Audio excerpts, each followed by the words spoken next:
If you believe I am a scammer, you are right. There's a person currently that is still, calling me a scammer. He's a musician. One person said I went to empower myself in South Africa. I went to Sangomas. Really? Yeah, to get powers. Mr. Foreversun, thank you so much for coming on Africa Speak. In a continent brimming with potential, what do you think is actually holding young African back? Is it like that is holding us very much back? So is it our fear for failure or probably our fear of success? Both. Really? Yeah, Mm. both. Some people cannot imagine themselves successful. They can't. And as a result of that, they don't attempt because it scares them. It scares them to actually believe that they can become either billionaires or multimillionaires or whatever it is. I'm talking in that direction because that's what I'm passionate about. That's what I'm passionate about, us becoming financially free. So the fear of success is a subject that is less discussed. But some people do not become successful because they're afraid that it's not possible. I don't know if that's new to you, because generally the question is often, is it the fear of success, to say the fear of success or the fear of failure? Or the fear of failure. Yeah. So generally it's the fear of failure. That's the general response that you often get. But there's the other side. Some people are afraid to become successful. Yeah. They're afraid that it cannot be. So let me rather live comfortably. Is it probably that you don't have close people that are successful, or probably is it because also the workload that comes with it, or probably the expectations or like that comes with one being successful or being like rich? In Africa, there are many reasons. Many reasons. Definitely, we can look at the people we associate with, but that is less of the problem than it is about being an African and where we are coming from. If you come from a village where your neighbor doesn't want you to become successful, my friend, you can push as much as you want. If you yourself have not found your roots to say, okay, this is what I hold on to in order for me to push ahead, and being more straight, there are people that practice witchcraft just to make sure. Real. Yes, they are real. Yeah, it's not just a mindset, or no, it's not a mindset. It's not a mindset. When I was growing up, there was a lady next to my mom. We grew up in Ombili. This lady said that she wanted my mom to die. We're 3 boys, I'm the last one. Oh. She wanted my mom to die so that we end up in the streets. I saw my mother going to and from hospitals, being diagnosed for nothing, and she publicly mentioned that. Oh. And she said she's going to kill my mother's sisters, and my mother's sisters died.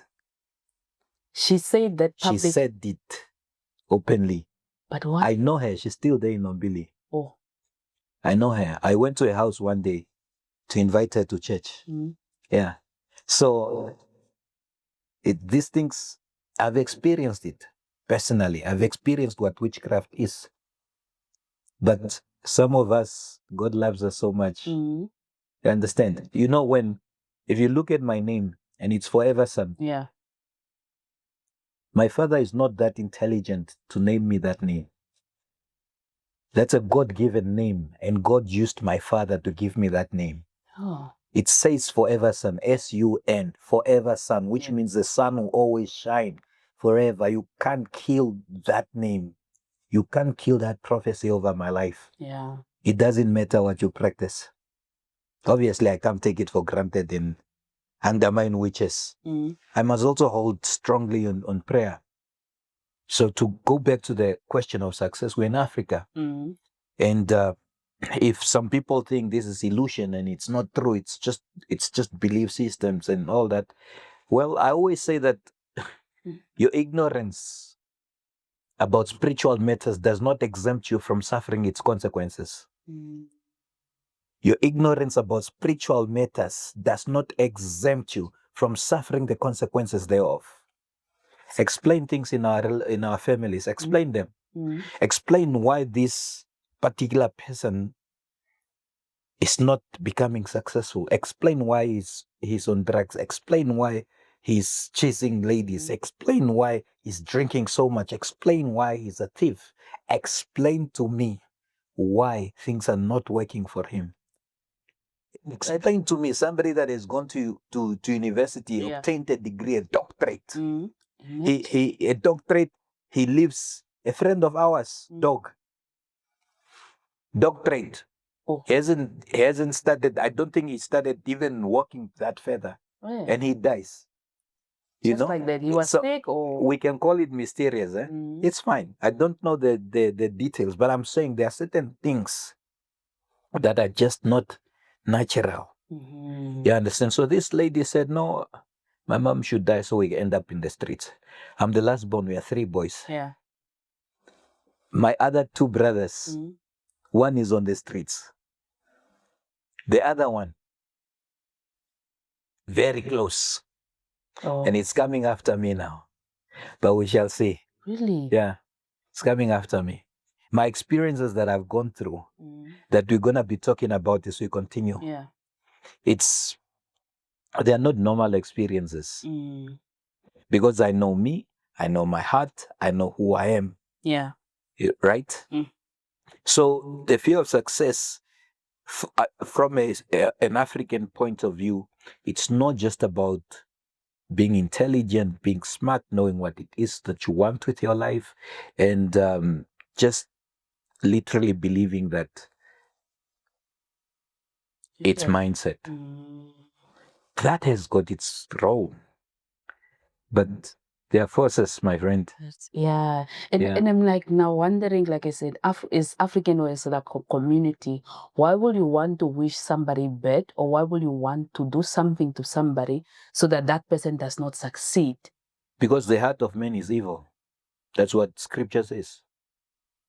The heart is deceiving above everything else.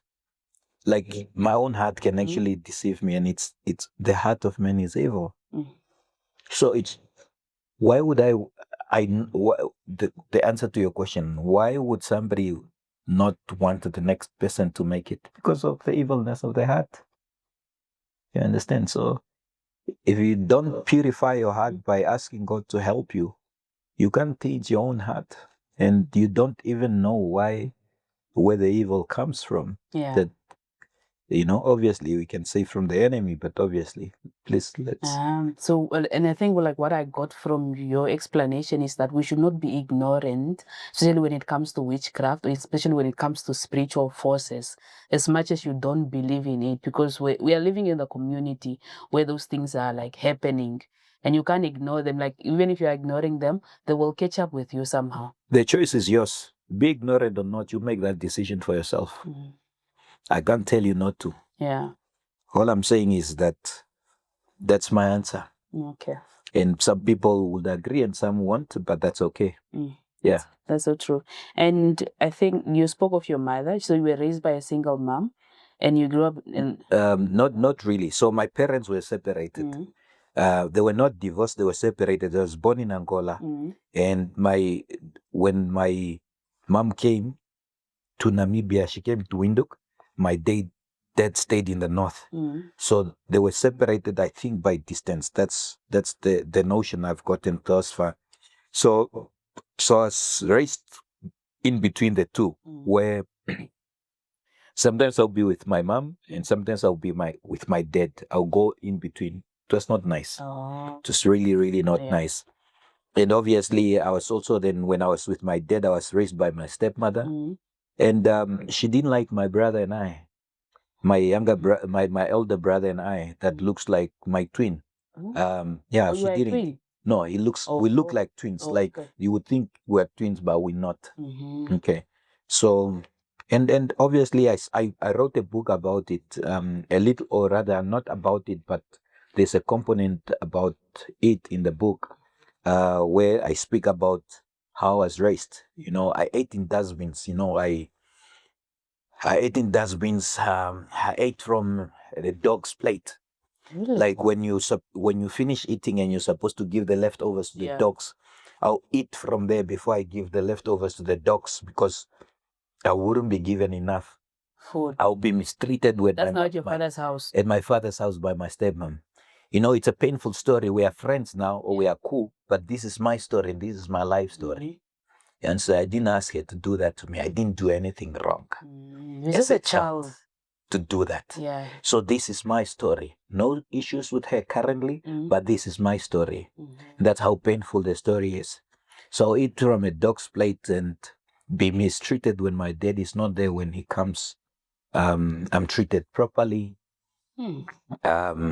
So there was, but when I look back, I'm just like, there's so many reasons, but that's the reason I'm basically raising my daughter by myself now and being single. Being single. Yeah. But have you ever maybe taken a chance to kind of revisit that with your stepmom to kind of No. just remind you? No. Or just asking? No, I haven't. I don't have the courage to up until now.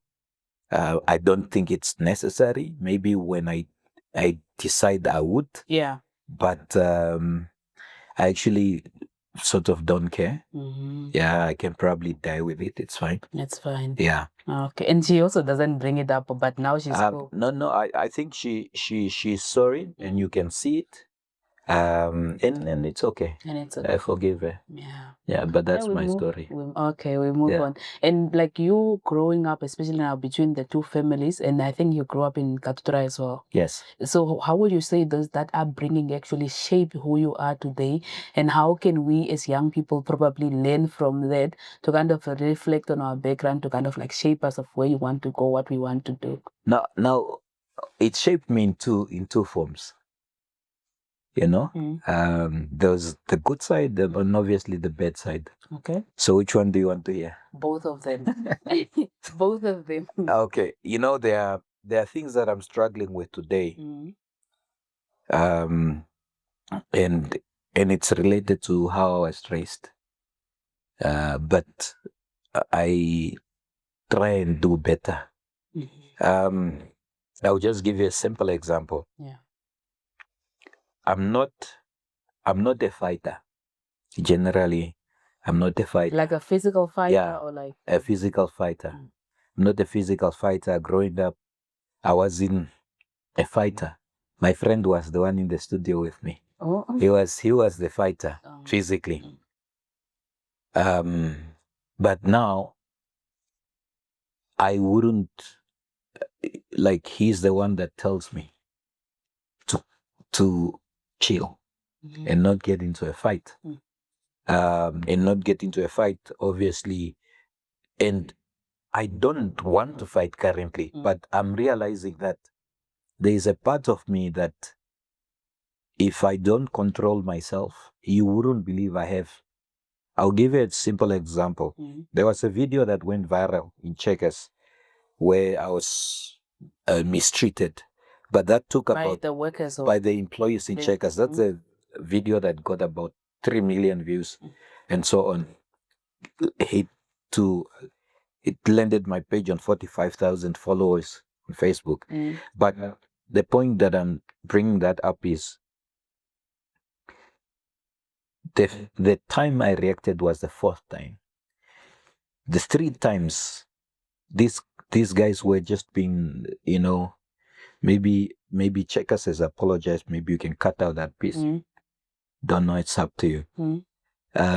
So I go into the shop. It's before closing time, and somebody shouts, "Hurry up, we want to close." They don't come to me and they shout from a distance. I keep quiet. I continue shopping. Because generally, if you come into a shop before it closes, there's an intercom. You can just use that. Okay? Keep quiet. I walk in the shelves and another one goes like, don't step there. Can't you see that it's wet? And we want to go. Something in that line. I'm quiet. The last one, you don't pay our salaries. Really? Yes. You don't pay our salaries in our vernacular. I'm quiet. I go to the till and I'm asking, but why are your colleagues like that? Were you the only one in the shop? No. Maybe three, four. So this, I think even the one that I was now trying to, she also just went up. So I'm like, okay, I lost it. Yeah, I lost it. But what I'm saying is that's one of the things from where I'm coming from. I've seen the worst of things growing up. I've literally seen a guy cut this way with a panga and with a knife and holding his intestines in his hands. In Katutura? In where I was growing up, around 1993, 1996. I've literally seen where people will hold each other with in their belts and stab each other to death. I've seen that. I've hanged with, I used to be part of a gang called the FBI. And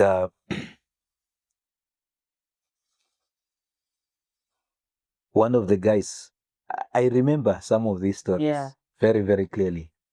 So that's the bad side of where I grew up, in Katutura, in Ombili. Back then, Freedom Land, Ombili, Soweto, Penning Street. I can give names and some people would identify. So that's the bad side. Okay? The good side was I didn't want to live like that forever. Right? So there must be a way out. What hit me the most was when my brother went to prison. I just finished grade 12. He went to prison. And I believe God heard my prayers. And I was walking in the streets because he was very close to me, the one that looks like a twin. So I saw a church and I decided to go to church. That's when my life changed. That's when my life changed. Because I didn't want to grow up that way. I wanted to do better. I didn't want to grow up from a background where my parents were, separated. I didn't want that for myself. Yeah. I didn't want to be involved in criminal activities. I didn't want to be that person. So one of my friends was stabbed to death, the ones that I used to hang with. One of them was told not to come back to Windhoek. He died in Omitara.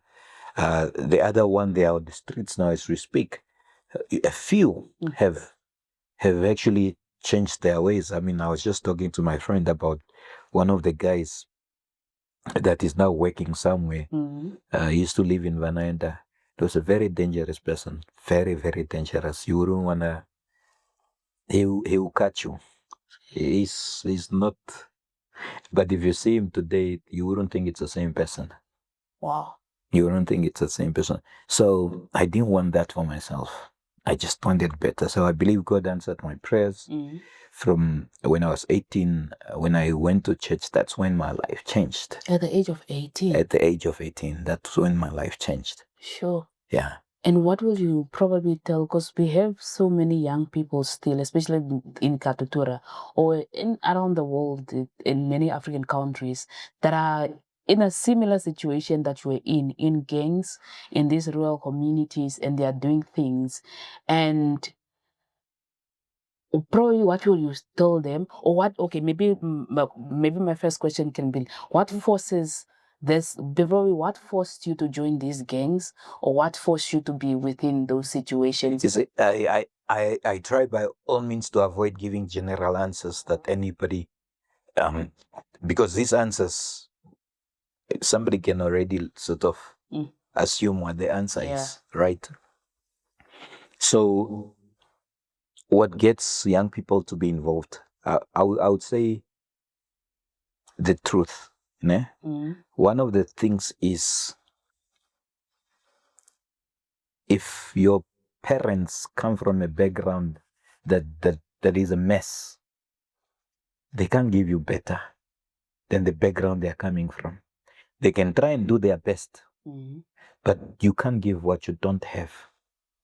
You understand? So now, if you have not received love as a father, how do you love your child when you don't know what that means to you? If you were never loved. You know, our cultures are that we don't hug our fathers. You know, you don't, as a man, you don't cry. As a man, you don't get told you are loved by your dad or your mom. You understand? So they are deeper than just the surface of saying alcohol and drug abuse. They are deeper than that. You understand? So love, especially. But is there hope? Maybe.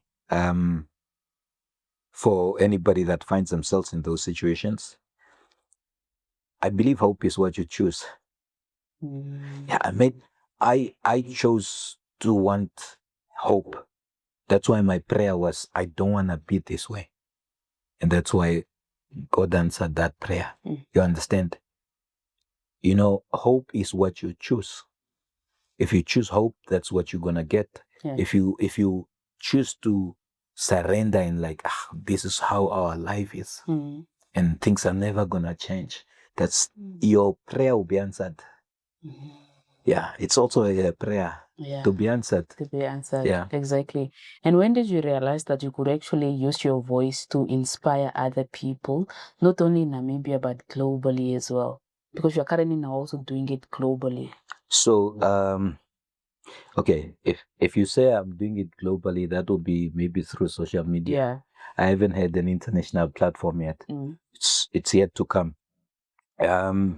So when did I realize that? I think I realized that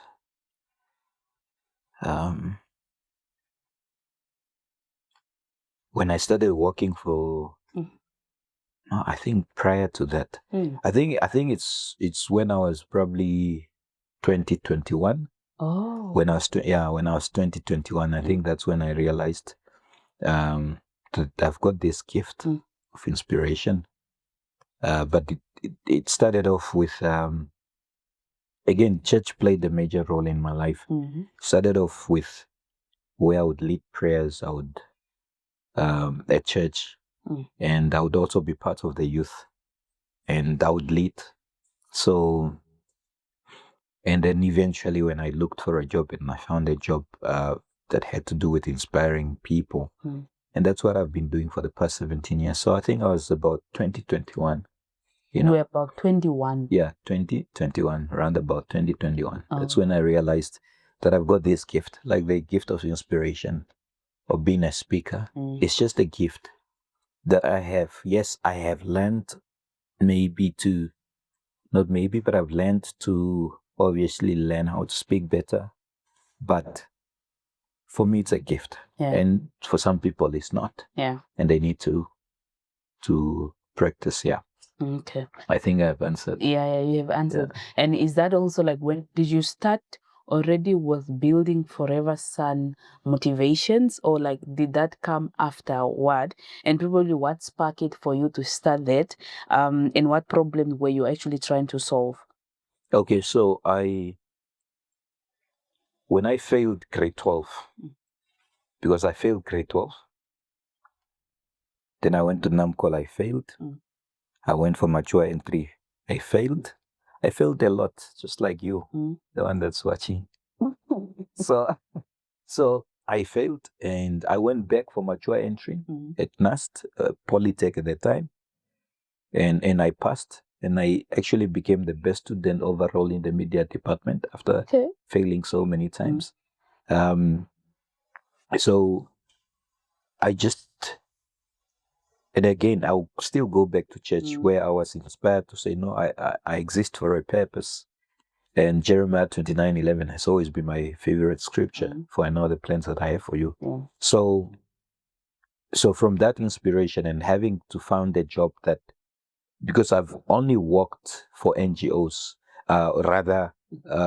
on a professional basis. I've only worked for NGOs, 2 NGOs, Blue Cross and Star for Life, where we would do inspirational talk. So I realized that again back then from church, and then when I started working for NGOs.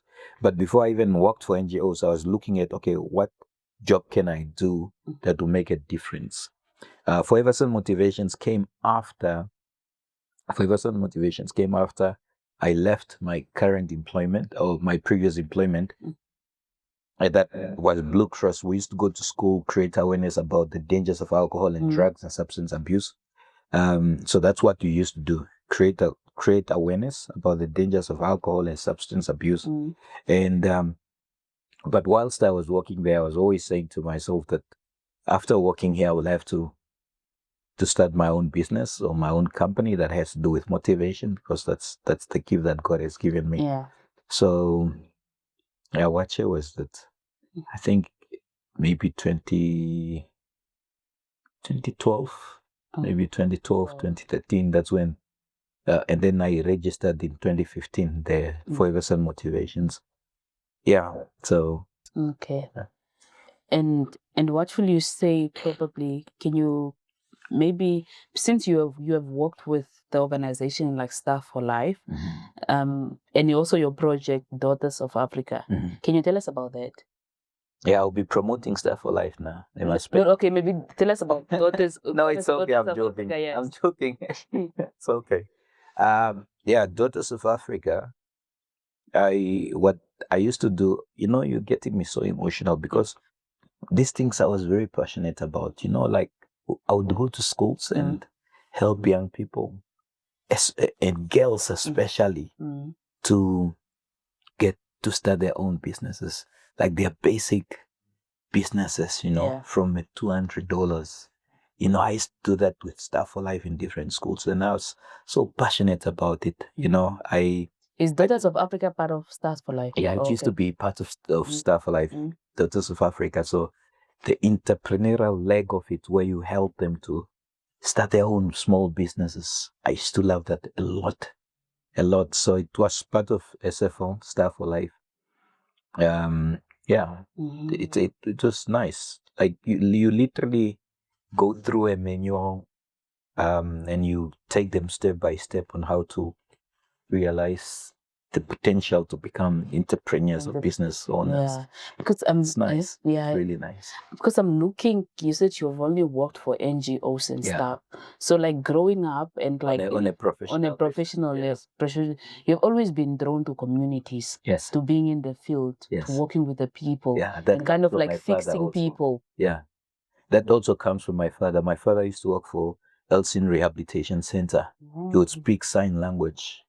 Yeah. That I think is one connect that I have with my father. He worked for Elsin Rehabilitation Center, rehabilitating people. I think that's the correct English one. Yeah. So what probably drove you to community, or to always wanting to fix people, or to always wanting to create? Like, what problem were you trying to solve, or what were you? I think maybe I would say, like I said, I think it's a gift. I think it's just maybe a calling. And also I think that the absolute answer to that question is I love people. I love people. Like I truly love people. Like genuinely. If there are like 3 things that needs to describe who I am, I always say, if people ask me, who are you? Okay, I'm a loving, honest, and kind person. That does not mean that you can take me for a ride. Yeah. But I'm a kind, loving, and honest person. Yeah. That's who I am, irrespective of. You understand? Yeah. Where things don't go accordingly and I react. Yeah. Right? But that's who I am. I love people. I really, really love people. Okay. Yeah, I love you. Amen. I Yeah. love you. Okay, so I want us to go to, like, because on your social media, you recently opened about you failing and losing everything and wanting to rebuild. Yes. So I want to know what happened. Yeah. And how did you process that loss? Oh, man. I think this is the part where the camera guy even takes out his own phone. All right. Okay. So you see, with a gift, I have a gift that God has given me, Yeah. and that gift is to speak and to win trust with people. And apart from that, I think the love I have for people Yeah. is also from God. So if you check my life, if you look at my life from where I started, if you have gotten to know me based on where you are up to now, if you analyze my life, you always realize, like you've indicated, it was about community, it was about people, it was about Daughters of Africa, Star for Life, Blue Cross, Inspiration. So I've always wanted to better people's lives, okay, for the love of the people that I have. And I had built such a very good reputation, very good, very strong reputation. And one of the things that I am still strong about is financial independence. I'm very strong about that. Very, very strong about it. Financial freedom for me is very crucial. I might not get into it deeply now, but financial freedom, which is lessly obtained by majority of us, is crucial in our well-being, mentally, physically, emotionally. It's very, very important.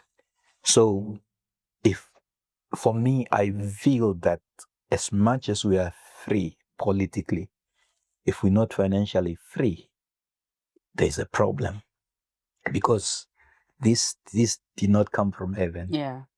It was money that bought this.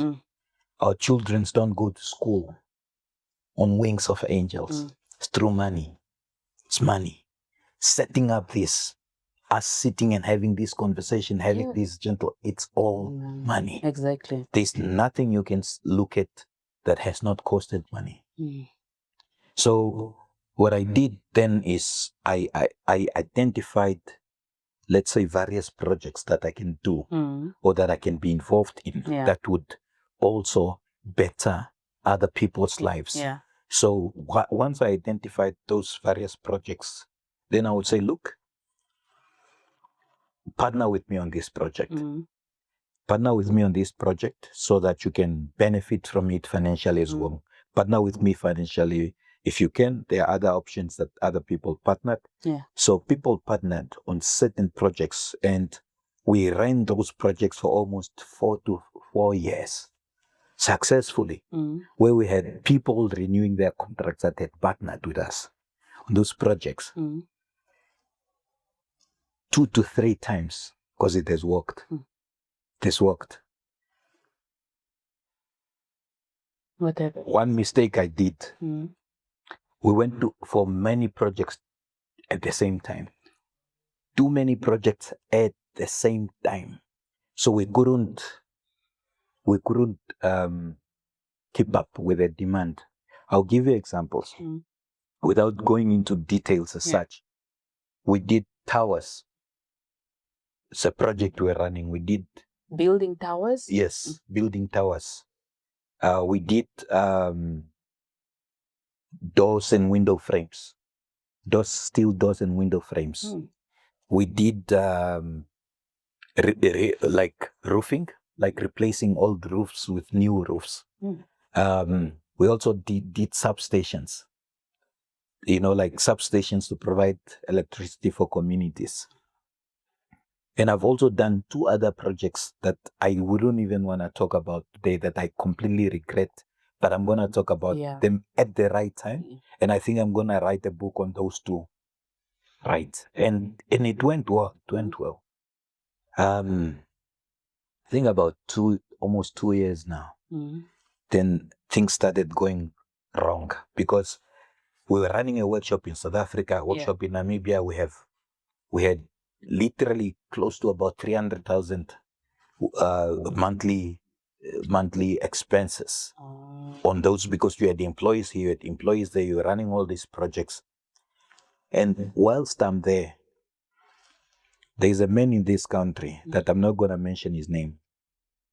that has so believed in me that he funded those projects millions of dollars. One man that I'm not going to mention. One man. Will it bring him trouble? No. It won't bring him trouble. I'm getting to somewhere. Okay. When the project failed, the first project that I was busy with him, previous ones have succeeded. I went back to him. This is someone that you owe on a failed project over 6 million. 6. I go back to him with a new project. He still funds the new project without having gotten his money back from the failed project. The failed project. Sure. With another 2.5 million. Why? Because he knew that it was true, he knew it was real, and he believed me. Until today, that man still believes in me. He still believes me. He talks to me as his own son. I can go to him now at any given point in time. And he's saying to me, I've been there. I've been there. Sure. That's why I've named my company what I've named it. It's based on having been there. Of course, I need to work hard. I need to push. Yeah. But that's one example I want to give you of one particular man that believes a stranger. So you're not even blood related? We're not even related. We're not even related. So I'm highlighting him specifically because there are other people that when projects fail, they've also lost money in the process. And let's say somebody has lost 50,000. Yeah. That 50,000 is a lot of money for that person. You understand? It's not in comparison, but I'm saying the love I've experienced from this particular man, for me, it's one reason why I keep going. It's one reason that I keep going. So I think I might have answered your question. But like where you are right now, are you rebuilding back, or you have already rebuilt what you have lost? So I thank God that I'm a fighter. There's no other better way to say it. I'm a fighter. And I'm going to win. Yeah. I'm going to win. I can't say it I don't know how to say it. Yeah. I'm a fighter. My name is Foreversun Haiduwah. Yeah. SUN. The sun shines forever. I'm going to win. Yeah. Right? Yeah. So what I'm doing now on a practical basis, I've met a white lady, and I've told her my story. And she said, look, I have an opportunity for you. This opportunity is going to probably help. Okay, depending on you as well, you need to put in the effort. This opportunity is about going back to wanting to offer, or rather to want to help people become financially free. However, this is the structure in terms of how things work. And that's one aspect. That's one thing that I'm using, where people can basically, I'll just introduce the business to the people. They need to take advantage of it themselves. That's one vehicle that I'm using. I can talk about it more on another platform, on my own platform. That's one approach. The other approach that I'm currently doing that I definitely want people to take advantage of, and I hope they do. And the reason I'm sort of going a little bit softer on this is because we are lazy. We can make a living. Namibia is still young in terms of opportunities. It is possible. However, I think our people have given up. Most of our people have given up. So hopefully they will listen to me for not having given up, coming from this background. One of the things that I'm offering now is you refer a client to me that wants to register a company. Yeah. I pay you $500 for referring. I pay you $500 just for referring. Now tell me that there's no employment. Tell me there are no opportunities. Tell me that $500 is small money. Tell me that. You focus on one person a week, $500 can go a long way. Yeah. Especially for students that are at universities, for people that go to high school, for people that are not employed, even if you've got a degree. You understand? So, and somebody asked me, what if people keep coming and say, no, I was referred by who to register my business so that they get the $500, even if they were not referred. I've said, no, I've already calculated that. I know that is going to happen, but that's okay. Because remember, for me, it's not on a loss. However, at the same time, it's to create an opportunity where we don't have a voice of excuses. To say that, no, I don't have taxi money. I can't buy clothes to go for an interview.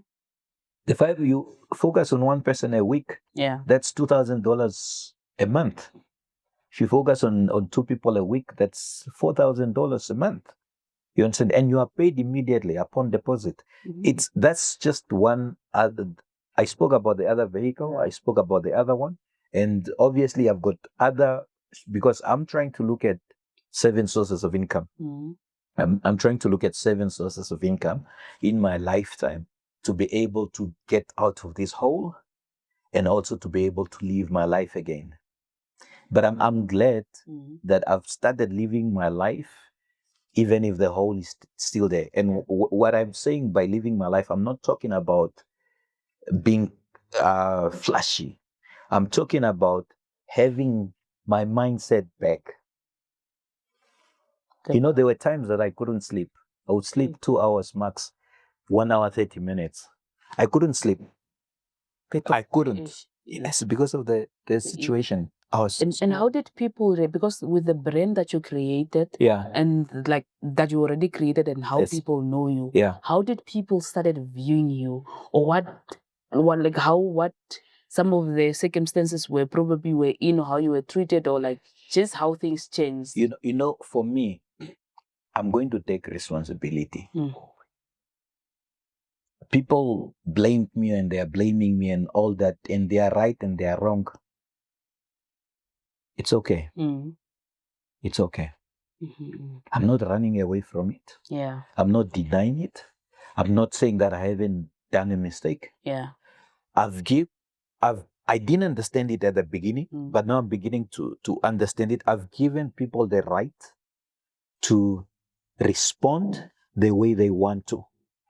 There's a person currently, and I think I know the person. I think I know, and it doesn't matter. I know one individual specifically, but there's a person, whether it's the same person, I don't know. There's a person currently that is still, calling me a scammer. Yes, people are calling you a scammer and stuff like that. So he's still doing it. And before I used to be very angry. But here's the interesting part. I've met people, and this shocked me, and I put it on my Facebook. I've met people that said to me, Foreversun, I know you. I know you. That means a lot.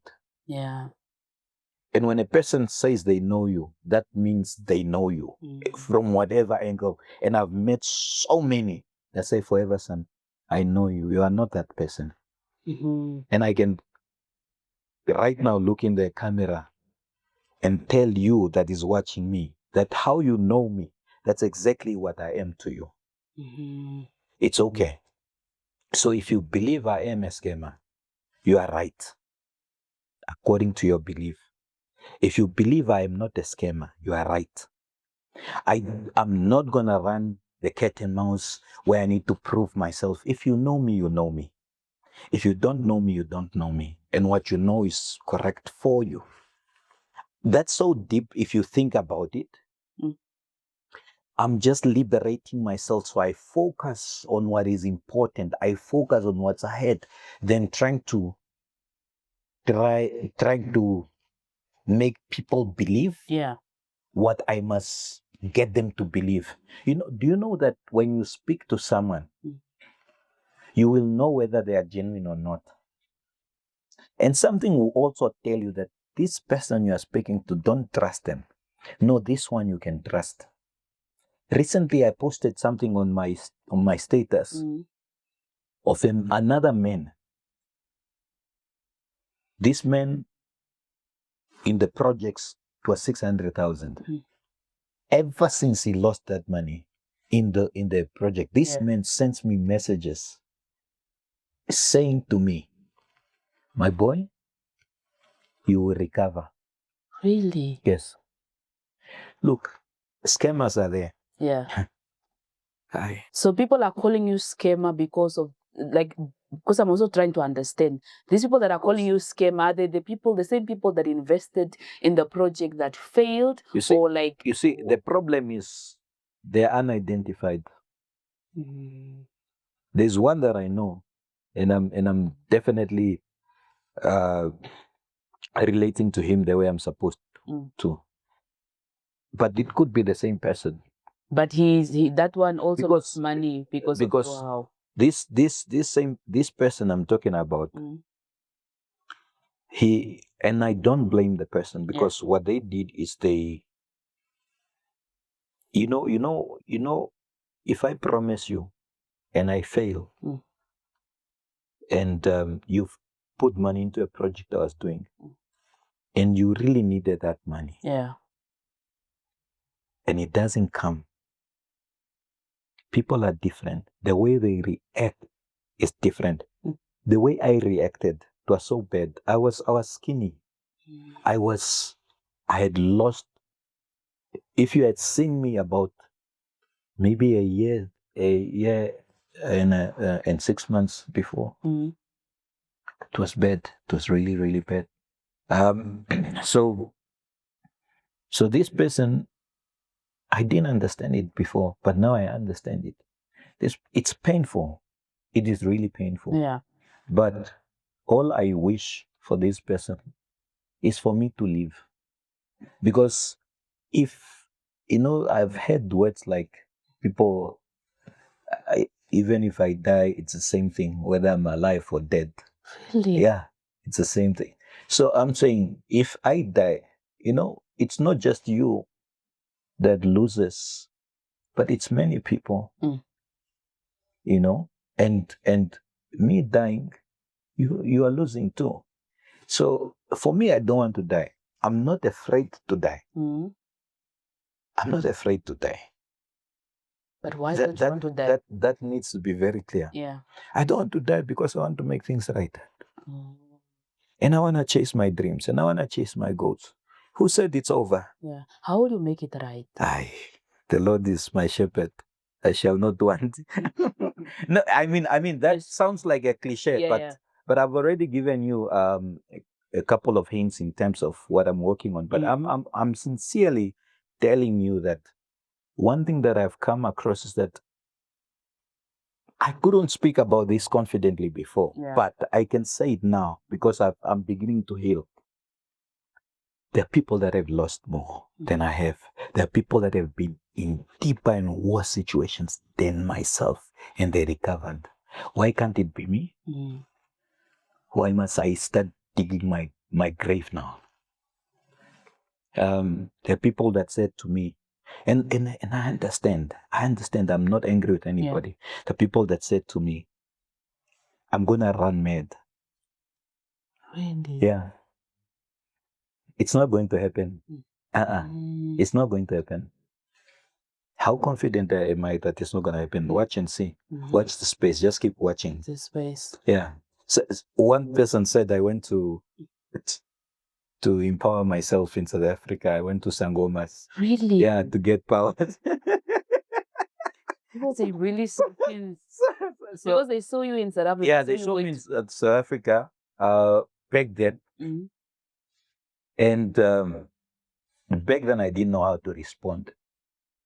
For me, I don't believe in going to Sangomas for solutions to my problems. I just believe in God and I believe in prayer. Mhm. I believe in Jesus Christ. Mm. Yeah, so I don't need Yeah. Sangoma power. Sangoma power is less than Jesus power. Jesus power. Yeah. Yeah, very less. If you don't know, Mm. I think they might have tried Mm. already Mm. to finish me. Yeah, and I'm not taking this lightly. I'm being very serious as much as I'm being sarcastic. Mm. How do you explain somebody that ends their life about to get married I'm like, how does that happen? a What week happened? before, or a week or 2 weeks before What getting married? triggers that? You understand? Someone gets killed because of a cigarette. Somebody ends their life because of $10,000. And I've given you the numbers. Yeah.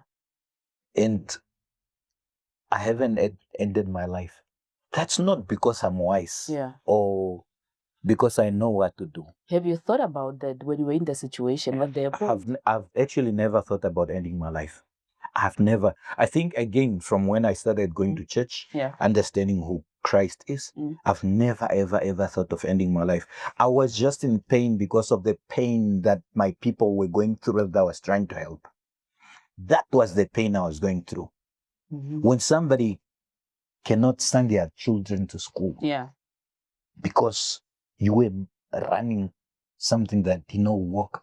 For me, the pain was the pain of the pain that the people were feeling, not yeah. Not the pain that you've caused the Yes, people. correct. Uh-huh. That has resulted that has come to effect as a result of what I was involved in. Yeah.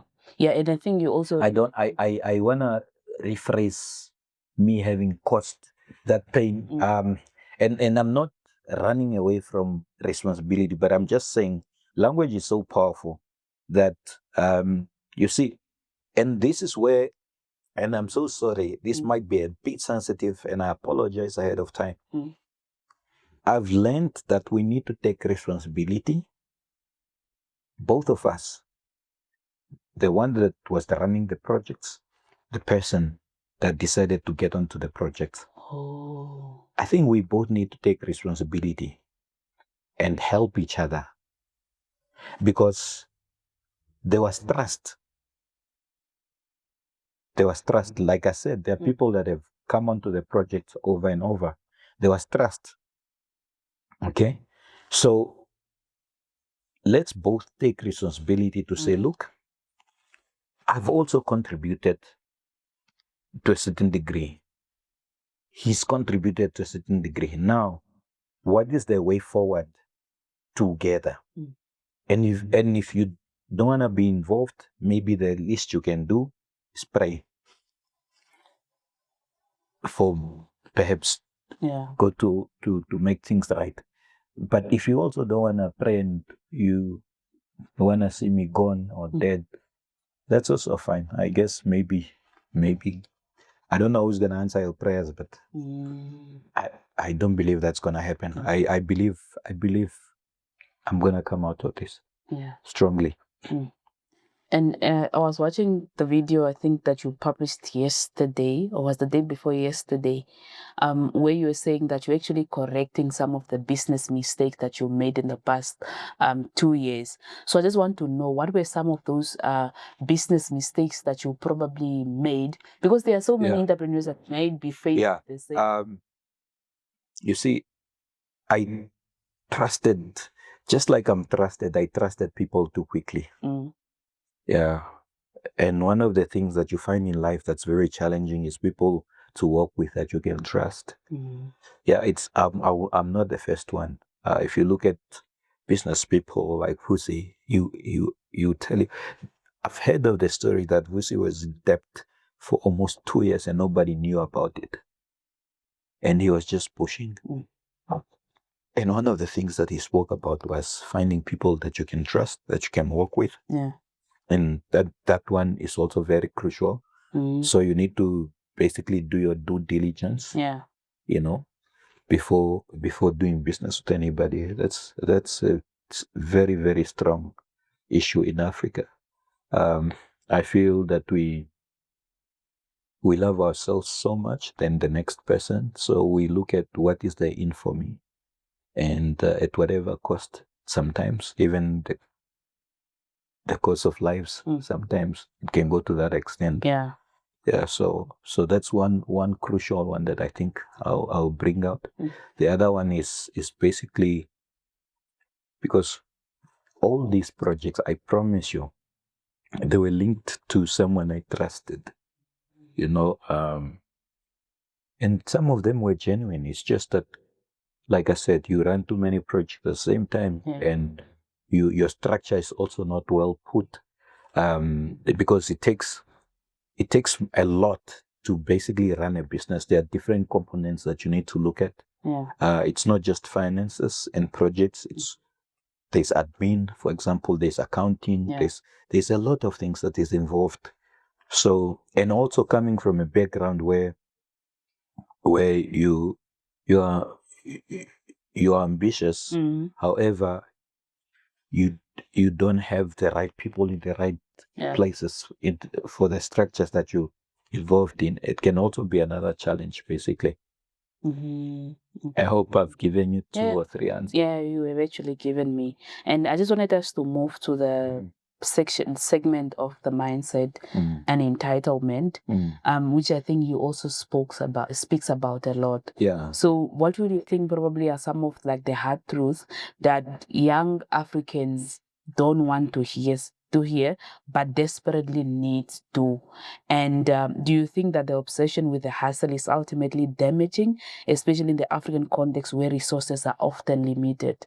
Okay, let's go back to the first part of the question.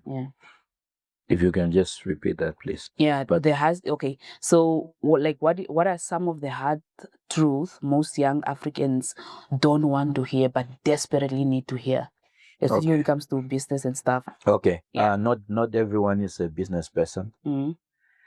Not everyone is going to be in business. I used to think that everyone can be a business person, but it takes more than just the desire to be a business person. It takes more than that. There's a couple of things that one needs to learn, and one of the things that I also associate with my current business associates is because there are structures that they have in place that I need to adapt and learn. So not everybody can be a business person, and it's okay. And also on that, I really want to say this is very important in relation to that question, and somehow sensitive as well. The churches that preach prosperity, not everybody is meant to prosper in terms of becoming financially, let's say, a millionaire, or financially wealthy, or financially. It takes more than just a desire. Some people still have to die poor, and there's nothing wrong with it. Some people can still live an average life. Some people can still live a middle income, and some people can be more richer than others. So the notion that we are supposed to prosper financially, all of us, that's not true. That's wrong, in my opinion. So it's okay. If you wanted to become wealthy and successful and rich and it's not happening, it's okay. And then I think somehow the church has also done damage on that by telling every member that they can become financially successful. I don't know. But is that because I'm also now wondering, especially churches that are now preaching prosperity and stuff like that, is that what the churches were supposed to be preaching, or is it the word of God, or like how does that actually like even relate to the word of God? And because I think like richness and prosperity kind of like takes people away from God. Or how I think you've said it right. Just, I think what you just said, Mm. you said it right. Uh, I don't even need to emphasize on that. For me, it's more the pain of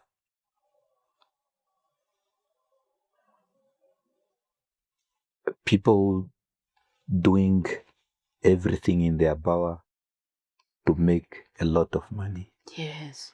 For me, it was never about the money.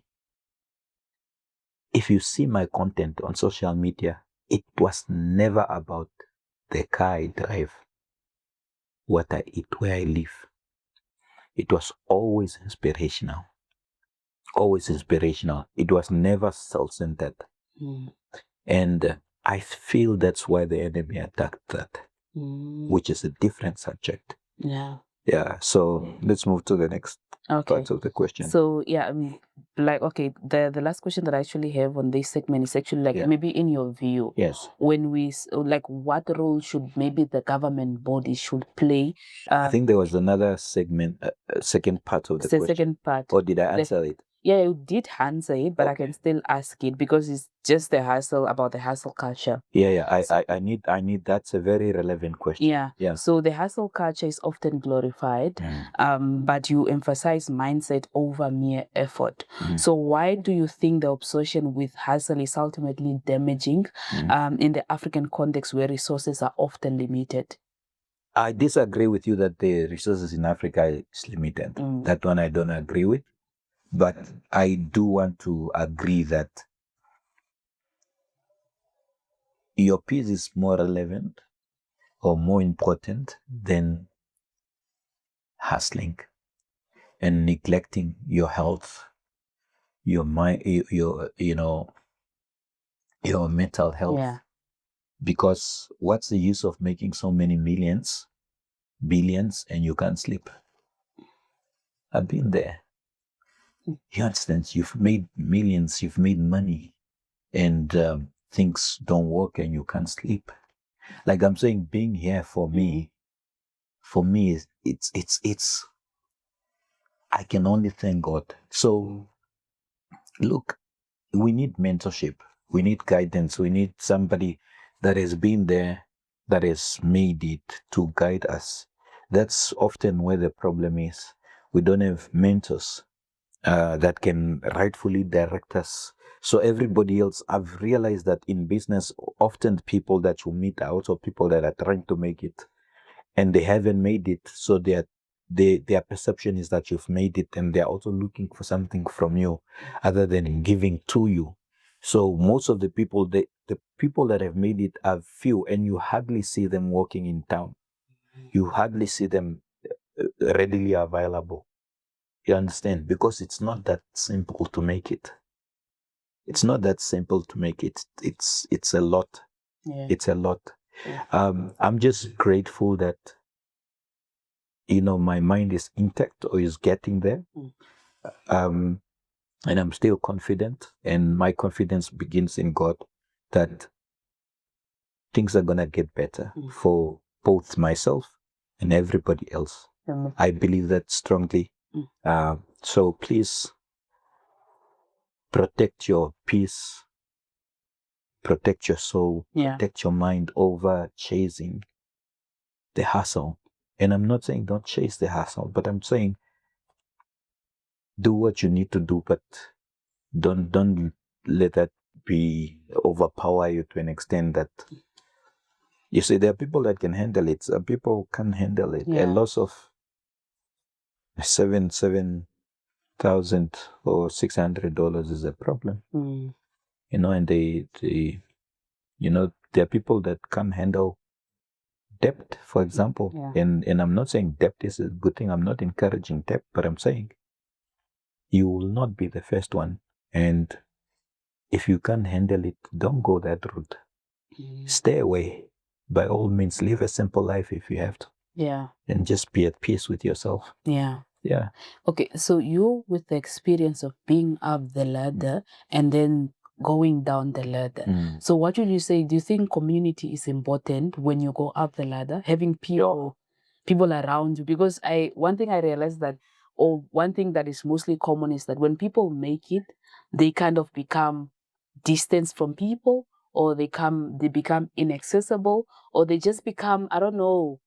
They become different. Yes, they become different. And you start diminishing people that were once your own people. You know, there are so many questions to this one question on community. There are people that make it to the top and are still humble. For me, I don't think anybody can tell the difference as to whether I've been on the top or I've been down. Down, yeah. The ones that saw me sick, like my friend that I came with, they're the only one. Like, he's one of the people that helped a lot. Another friend of mine, in South Africa, and obviously maybe not more than 10 people. Not more than 10 people that came close to just find out whether I'm okay. It's less than 10 people, probably less than 7. In terms of answering the question of is community important, that community is not there, man. It's gone. It's no longer there. So if you have one person, you're blessed. Yeah, appreciate that one person. If you have that one person, and try and look at yourself. Yeah. So making it to the top and diminishing other people. Yeah. That's an issue of the heart. You know, there are people that have made it to the top and they're still humble. There are people that die at the bottom and they're proud. Yeah. You know, at the bottom, in terms of now financial success, and they're arrogant, they are rude, they are full of pride. You know, so it's a heart condition. It's a heart issue. It's not necessarily the finances. The finances only brings out, you know, that hidden character that has always been there. It just needed a platform. I've never undermined anybody. I've never pointed at anybody and thought I was better than they are. Maybe in a joke manner, but on a literal note, no. Because even if you make it, you won't be buried with the money. You know, naked you came, naked you go. Yeah. You know, and it's why people change. Although again at the top is because they. Yeah. Why people change at the top is because it's lonely at the top, obviously, like they say, because most people associate with you based on what they can benefit, not how they can better your life. They look at, what's the in for me? Yeah. That's so true. Yeah. You're also an actor. You used to be. You acted in Cabana. Yeah. And the Third Wheel. Yeah, and some other programs as well. Yes. Has that always been like a dream, or is that something that you studied or like trained on, or like a profession?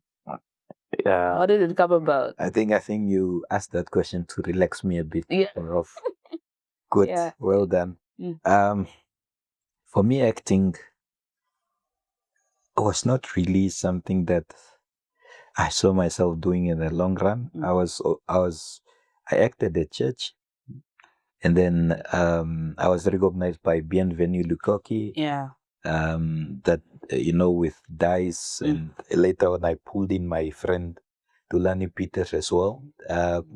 He's not an actor.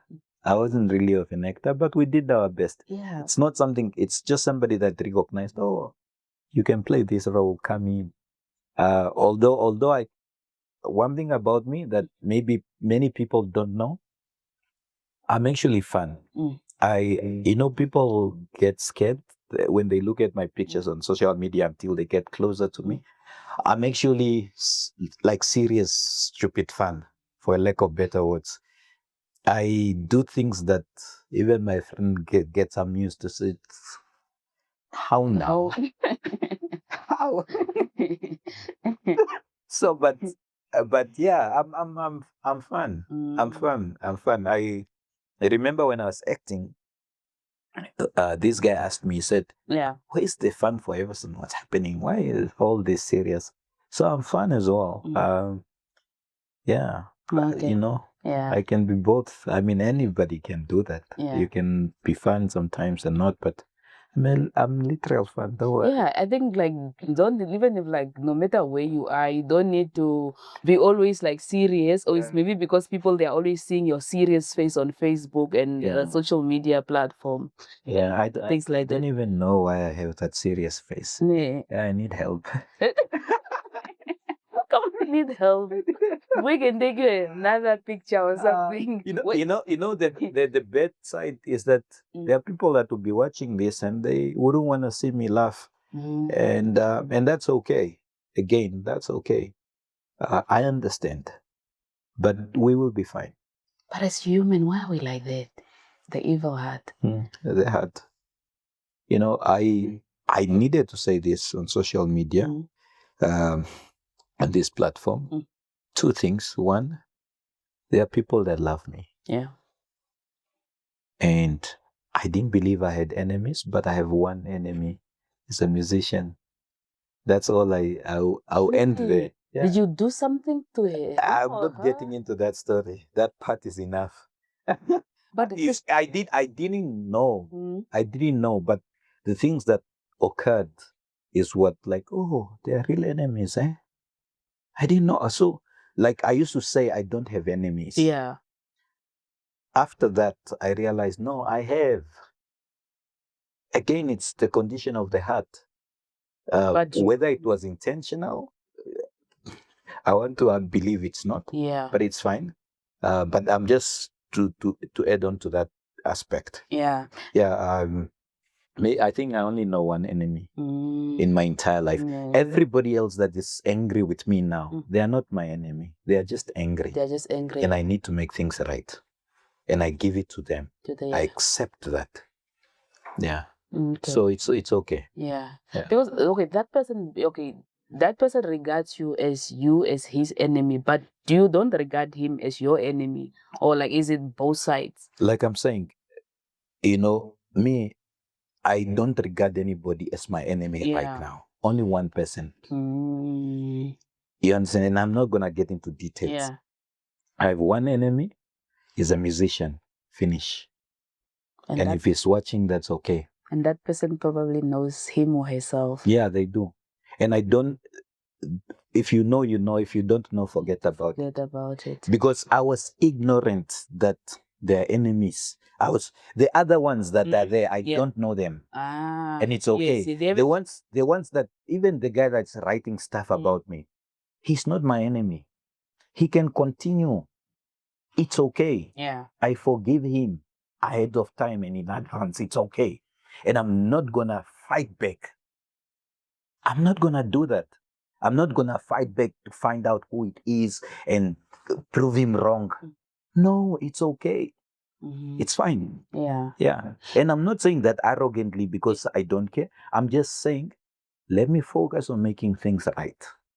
Then focus on my energy on fighting and getting into worse situations that's not gonna better neither one of our lives. So yeah. That is so true. And you have such a big also community on social media as well, especially your Facebook platform.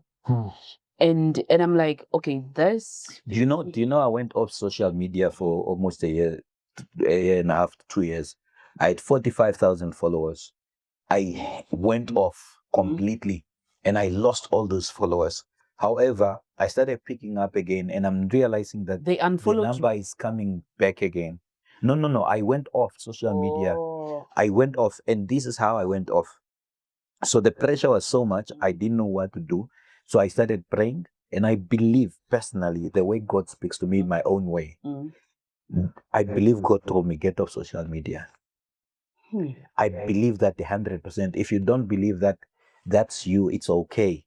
This is my story now, right? Yes. I believe God said, get off. And I went off. I lost 45,000 followers. But I would rather obey Did God. you leave the account or you just... I deleted the accounts. All of them. I deleted Facebook. I deleted Instagram. I deleted TikTok. I deleted Telegram. I deleted every social media, YouTube, every social media you can think about.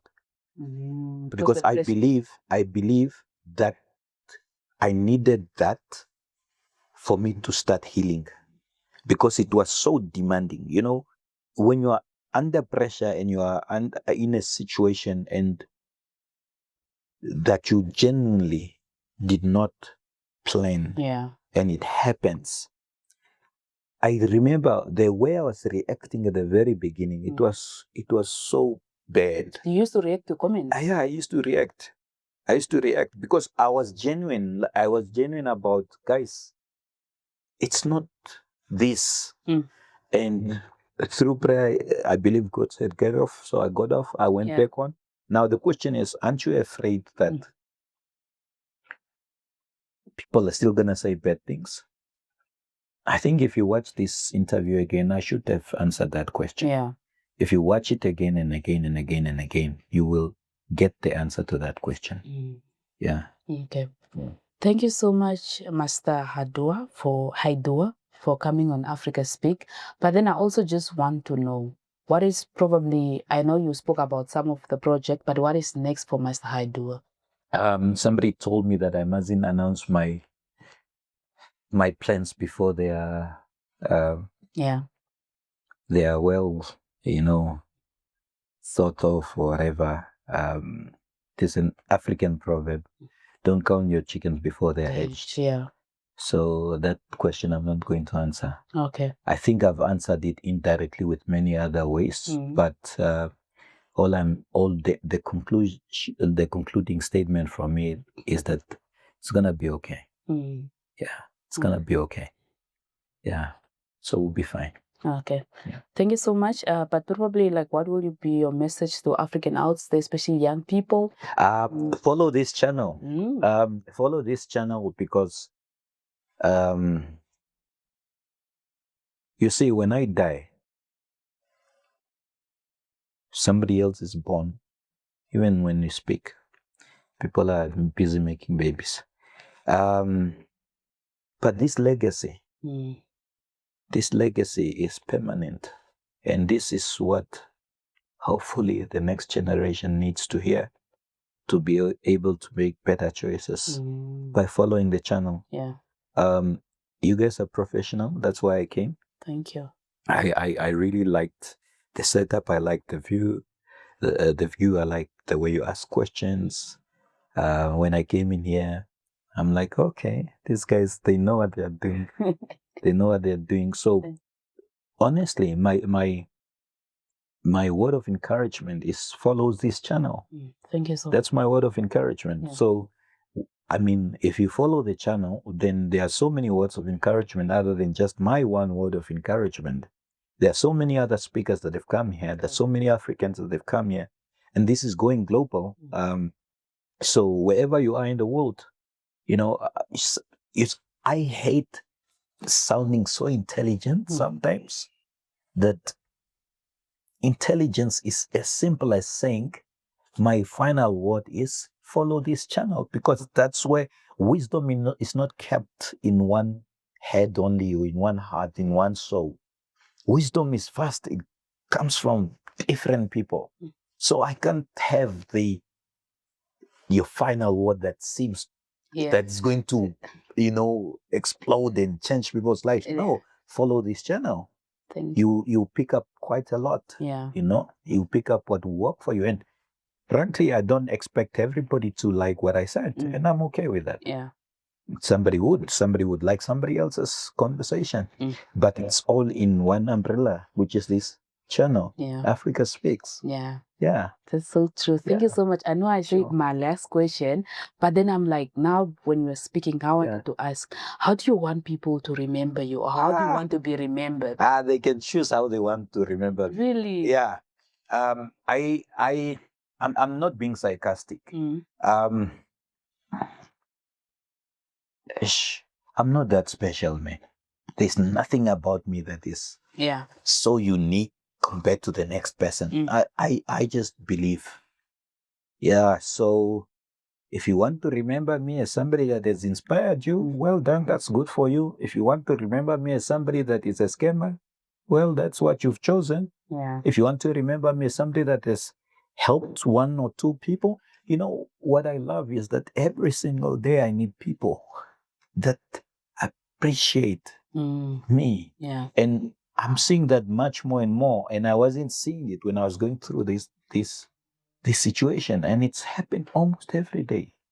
You know how, for me, that it's even much more about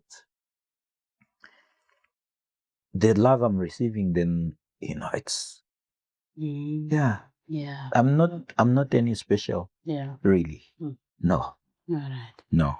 I'm just a normal person that believes. Okay. Yeah, I believe. All right. Thank you so much, Mr. Haiduwah, and we are really just wishing you the best as well with everything that you are going to do, everything that you are doing.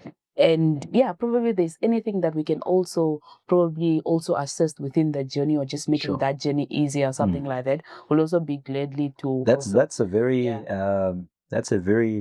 strong statement, to put yourself in such a position to say if there's anything we can do. And the reason I'm bringing it up is because many times we say that to people, but we don't keep that word. I failed, so I would say you've already done it, and you've already done it just by inviting me. I don't expect any more, but should you still wish to reach me, to be a blessing, I would do that. Okay. So I'm okay with what you've already done by creating this platform so that Africa can hear, the world can hear. What more can I ask for? Isn't this okay? Isn't it good enough? You understand? So because now what happens is somebody can hook you onto that, and you put yourself into a situation where somebody comes back and makes demands without appreciating what you've already done. Yeah. But I get what you're saying. Yeah. And I'm also just responding to say thank you. Okay. Yeah, other than wanting more than what I've already received. Yeah. All right. Thank you so much, and we appreciate you. And then you've been closing, ne? So I think maybe 7 times now. Last question. Yeah. So I think we are finally close. Yeah, I think we have to finally close, because I don't know, whenever I want to close, then something just pops up. Then you say something that kind of like triggers something, me wanting to ask more. Yeah, I think maybe welcome the comments from the viewers. Maybe based on your demand, if you want me to answer a certain question, and if it's important, you analyze it, and if you see it relevant, then we can do that for the people that are viewing. If it's not relevant, you have the choice to say no. Irrelevant, we are not gonna do that. Yeah. So I think that would be good. All right, now I'm finally closing. Yeah. So thank you so much, Mr. Foreversun, for coming on Africa Speak, and we're wishing you all the best. So yeah, and I also just want to thank the viewers as well. Thank you so much for watching this episode up until the end. And I really hope that you did enjoy and got something that one or two things that you can actually use or practically use in your life, or in whatever initiatives that you are working on, that as much as I also did while going through this discussion. So thank you so much, and please don't forget to subscribe and to like. And if you have any questions, or just have any comments that you probably want to say to Master Foreversun, or any questions that you have, you can just drop them in the comment section. But we will also just put his contact detail, or his Facebook link as well in the comments, in the description box below. So thank you so much. Sorry to interrupt you. Thank you for the platform, because I wanted to speak. I wanted to let this thing out. Really? And this is my first platform. I was invited on other platforms before, but I wasn't ready. Yeah, so I wanted this thing out. I really wanted it out. And you know, And it's because it's been eating me up. But I didn't go on the other platform. This is literally my first platform to speak like this because I wasn't ready. But I wanted it out. So thank you. all right.